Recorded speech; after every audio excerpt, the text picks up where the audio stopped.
Welcome to Quality of Life Matters, the official podcast of the International Society for Quality of Life Studies, your front row seat to the global well-being conversation.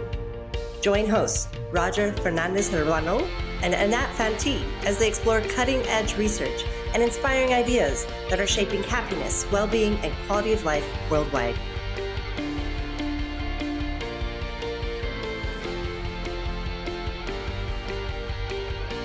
So thank you very much, Anthony, to join us in this new ISQOLS podcast series. So to start with, I would like to ask you, what has been so far your most interesting finding in happiness research? Well, first of all, thank you very much for having me. And then when it comes to the most surprising, well, I've been now working for quite a long time on well-being, so let me think about it. But I think, okay, this is not the key of happiness. Let's be clear about it. I've been working a lot on job insecurity. And so the idea that the simple fear of the future, the idea that you might lose your job tomorrow, this is already enough to affect your well-being and your behavior. Wow. So this is an idea that I find quite powerful, just the idea that just thinking, of something that has not happened. And if you look at the objective probability of losing your job, it's 1%, 2%. So it's not like it's an event that is so frequent, and yet that's enough to influence people's well-being and behavior. And this also happens in countries that have, active labor market policy and a good unemployment benefit Exactly. scheme. No, you're right. That's a good point. Typically, I've been working a lot on France and Italy, countries where the level of employment protection is actually pretty high. Yeah. So you may, you would think that these countries are safe, and it's fine because unemployment benefits are relatively high, so if something bad happens to you, you lose your job, you're covered. And yet we see that the fear of losing your job will reduce self-reported life satisfaction, self-asset health, but also your behavior. Typically, we've found that someone who is afraid of losing their job, they are going to have less kids, or at least they will delay their fertility decisions. This will also impact the way they accumulate wealth. Typically, someone who is afraid of losing their job, they won't invest, they won't buy a house. Maybe they will delay. And something quite unexpected also, at least from our perspective, is what happened on the marriage market, so to speak. Oh, wow. I'm an economist, so I'm going to talk about marriage market. I'm not going to talk about... This is super interesting. No love involved, just marriage. So why do we get married? In economics, we have a number of theories about this. You can have specialization. One is good in one type of activity, the other one is good in another type of activities. We do these activities together, and then we're happy, and we derive more well-being. Another reason is what we call the insurance mechanism. Let's assume we're a couple. Mm-hmm. If I lose my job, there is a sort of implicit contract that you will cover me. You will help me in this situation of difficulties. And vice versa. If you lose your job, I'll protect you.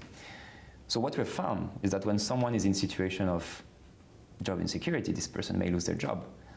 What happened to the marriage decisions? In our head, we were like, well, then as a partner, you're less valuable because you may lose your job, so people will be less likely to get married with you. Actually, we found the opposite result. No way. And basically, what we have managed to find is that it's because when you are in a situation of insecurity on the labor market, then you are going to seek for insurance and you're going to look for a partner. And then if you are good enough, we're on the market. I don't know what good enough means, but some people manage to actually get married when they are in a situation of insecurity. So really, we have all this mechanism trying to basically look for insurance, meaning that job insecurity does affect our well-being. And does this effect is more strong for women or for men? Is there any gender differences? So in our case, so this we have one study in France where we have some gender differences. The effect is stronger for women than for men, but the demand for insurance is there, definitely. Wow. Another question that comes to my mind is, does also this also affects, I guess, your political preferences? Maybe you are more prone to vote for populist movements. No, I don't know if there is any evidence on this respect. There is evidence on this aspect. So here, I think it would be fairer to rephrase it a little bit differently, because I've been talking about job insecurity. There are papers about economic insecurity, and here economic insecurity is not only on the labor market. It's just the fear of tomorrow. Your income may drop. This anxiety that comes with it. So yes, there are papers showing that indeed it's pushing people at least to the right on the spectrum, your left-wing spectrum, and this is because right-wing parties on average they cater to this demand for security, for safety.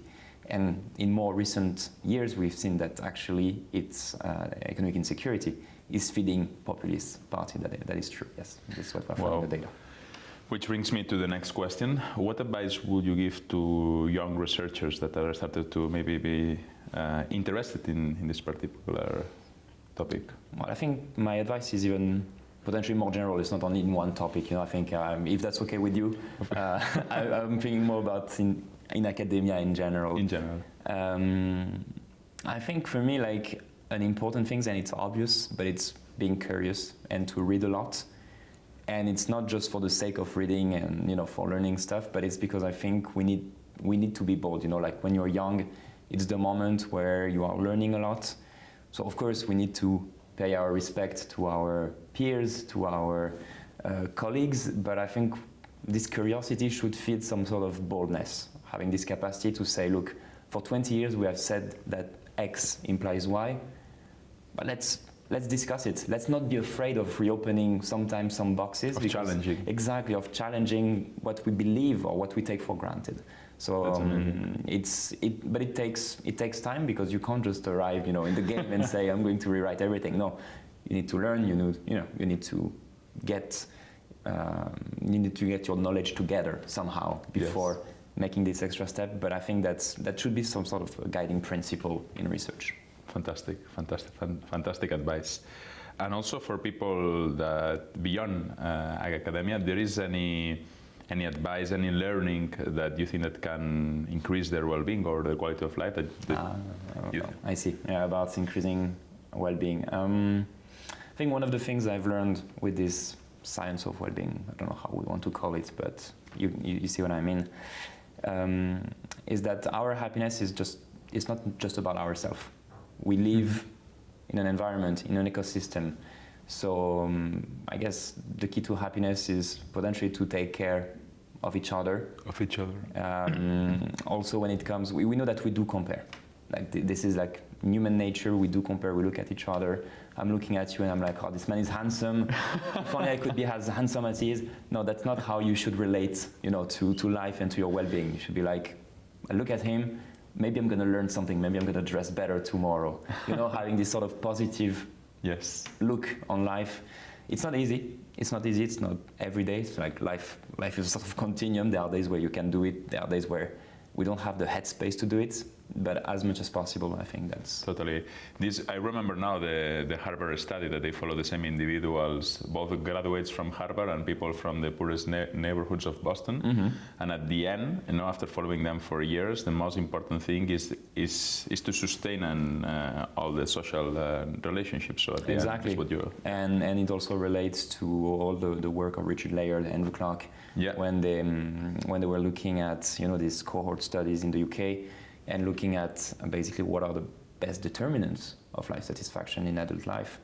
And typically income is in the picture, but that's not the most important. It's mental health, being in good physical health as well, social capital, having friends and good connection. These are way more important, and they beat by far the effect of income. So definitely, yes. So on this positive note, I would like Anthony to say thank you. And I don't know if you want to say any last reflection or any other point. Well, I guess the obvious thing is thank you, because you are doing an amazing job, and I think it's kind of unfair to have you on this side of the seat. Like one day we should exchange, or you should at least be on this side, because that's what I would like to hear as well. Thank you very much, Anthony. Thank you.